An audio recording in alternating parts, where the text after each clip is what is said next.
Você já sentiu como se algo dentro de você estivesse se desligando, não com dor, não com desespero, mas com um silêncio estranho? Como se aquilo que antes te puxava para frente simplesmente tivesse perdido a força. Não é tristeza profunda, nem um colapso emocional. É mais sutil do que isso. É quando o trabalho já não empolga, os objetivos não inflamam o peito, as conversas parecem repetidas demais. E então surge a pergunta que assusta. Será que eu estou quebrando por dentro, ou será que algo em mim está se afastando de propósito? O mais perturbador desse estado não é o vazio em si, mas a falta de explicação clara. Você continua funcionando, continua acordando cedo, cumprindo obrigações, respondendo mensagens, sorrindo quando precisa.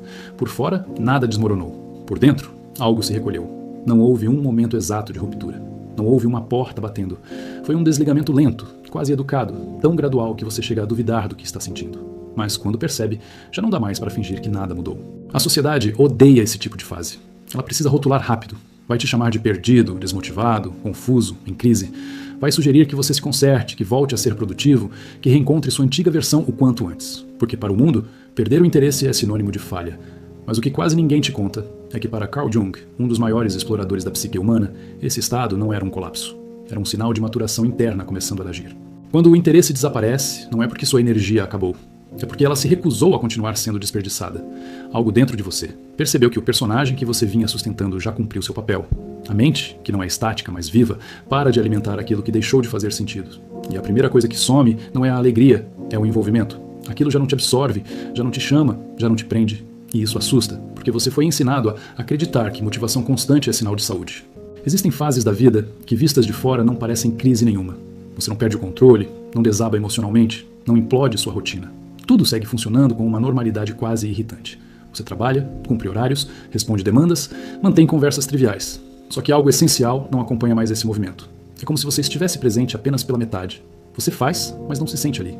E tentar explicar isso para os outros é inútil, porque nem você mesmo encontra palavras exatas para descrever o que está acontecendo. O interesse não some de forma dramática. Ele não desaparece como um choque. Ele escorre lentamente, dia após dia, até virar ausência. E por ser tão gradual, você começa a se questionar se não está exagerando, se não é preguiça, se não é falta de gratidão. Mas chega um ponto em que a clareza se impõe. Aquilo que antes parecia vital, agora soa vazio. Não porque ficou ruim, mas porque deixou de ser seu. E isso gera um desconforto profundo, justamente porque não existe um rótulo simples para esse estado. Você não pode dizer que está triste, porque a tristeza costuma ter causa definida. Também não pode dizer que está vazio, porque você ainda pensa, sente, observa. Você continua existindo, o que mudou é a proporção. É como se apenas uma parte pequena de você estivesse vivendo, enquanto o restante recuou, sentou no fundo da sala e começou a observar tudo em silêncio. E como não há um problema concreto para culpar, a mente entra em pânico. Ela exige um motivo, um diagnóstico, algo que explique por que você se sente deslocado da própria vida. Imagine alguém que passou anos construindo uma carreira, um propósito, uma identidade sólida. Tudo parece estável, seguro, respeitável. E ainda assim, surge um distanciamento profundo. A pessoa continua competente, continua entregando resultados, mas já não sente pertencimento. Não há raiva, nem frustração explícita. Apenas um desligamento suave, quase educado.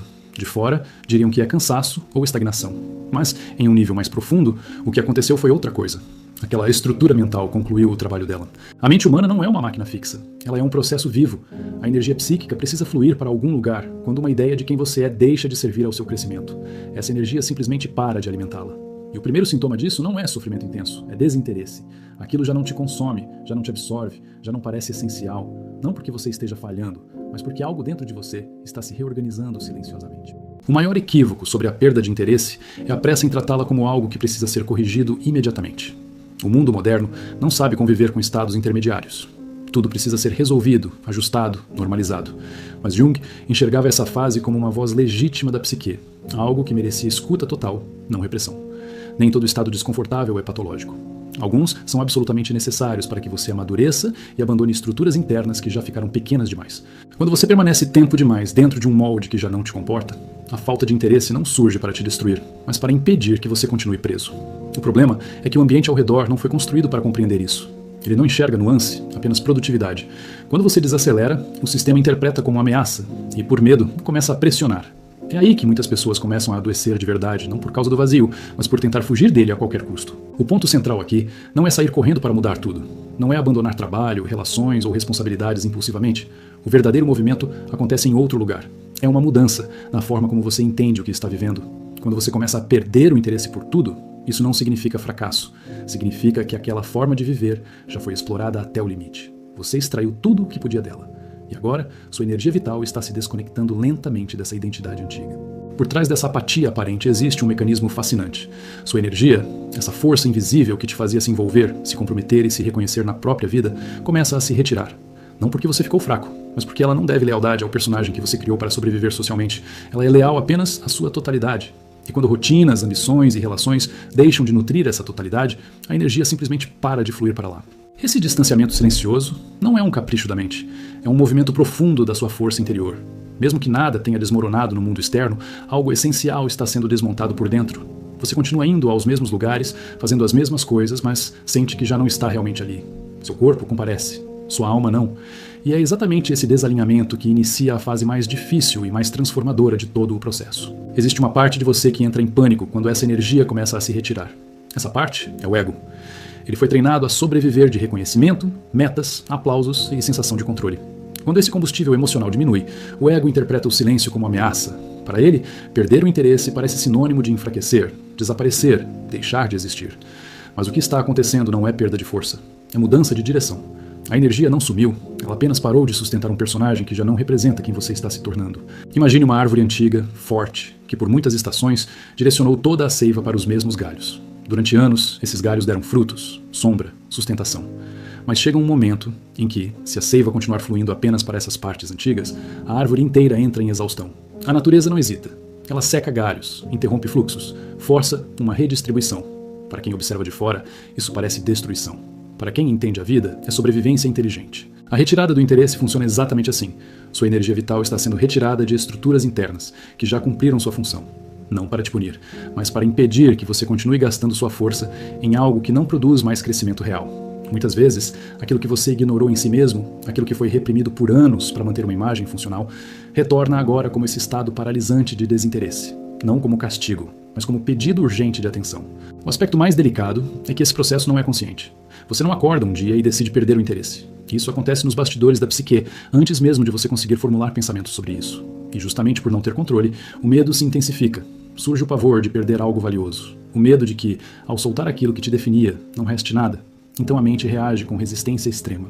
Você tenta se forçar a voltar a ser como antes. Busca motivação em vídeos, livros, discursos, conversas. Tenta reacender artificialmente uma chama que já se apagou. Mas quanto mais você insiste, mais sente o esgotamento. Porque agora está tentando empurrar sua energia vital para um poço seco. E esse conflito interno, prolongado no tempo, é o que transforma uma transição natural em sofrimento profundo. O que torna essa fase insuportável não é a perda de interesse em si. O que destrói lentamente é a resistência. Quando você se obriga a desejar aquilo que já não te nutre, está puxando sua própria força vital contra a corrente. É como tentar irrigar um solo que já não absorve água. O resultado não é crescimento, é exaustão. Um cansaço que não passa com descanso, um tédio que pesa nos ossos e uma sensação cada vez mais clara de que sua vida perdeu o sentido, mesmo sem nada objetivamente errado. Essa fase exige algo que raramente é ensinado: a coragem de não se explicar. Você não precisa justificar para ninguém por que certas coisas já não te afetam. Não precisa provar que está bem, nem convencer os outros de que sabe o que está fazendo. Também não precisa consertar isso hoje. O único compromisso real aqui é com a verdade interna. Admitir, sem maquiagem, que aquela conexão se perdeu, que algo terminou, mesmo sem um evento dramático para marcar o fim. Quando essa energia vital abandona o personagem que você criou, a experiência muda de nível. Já não se trata apenas de estar desinteressado das rotinas ou entediado com antigos objetivos. O estranhamento se aprofunda. Você começa a se sentir um visitante na própria vida. As coisas mais familiares passam a parecer distantes. A casa onde você mora, as conversas repetidas, os lugares de sempre, até o reflexo no espelho carregam uma sensação de irrealidade. Isso acontece porque o que está se desintegrando não é o mundo, é a máscara através da qual você o enxergava. Durante anos, para sobreviver, se encaixar e ser aceito, você construiu uma persona, um jeito de falar, de agir, de reagir. Uma versão socialmente funcional de si mesmo. Essa máscara não é ruim, ela é necessária. Sem ela, viver em sociedade seria impossível. O problema surge quando você a usa por tanto tempo que esquece que é uma construção. Você passa a acreditar que aquilo é toda a sua identidade. Quando essa máscara perde força, quando os aplausos já não satisfazem e os papéis habituais se tornam ocos, a queda no vazio se torna inevitável. Imagine acordar um dia e perceber que todos os rótulos que te definiam perderam o peso. Profissional exemplar, amigo disponível, parceiro ideal, filho responsável. Nada disso desapareceu externamente, mas a estrutura interna que dava sentido a esses papéis colapsou. Você percebe com uma clareza dolorosa que passou a vida inteira se apresentando para um público que, no fundo, já não importa. Esse é o momento exato da dissolução do personagem. E quando o chão se rompe, a escuridão não vem com violência. Ela chega em silêncio absoluto.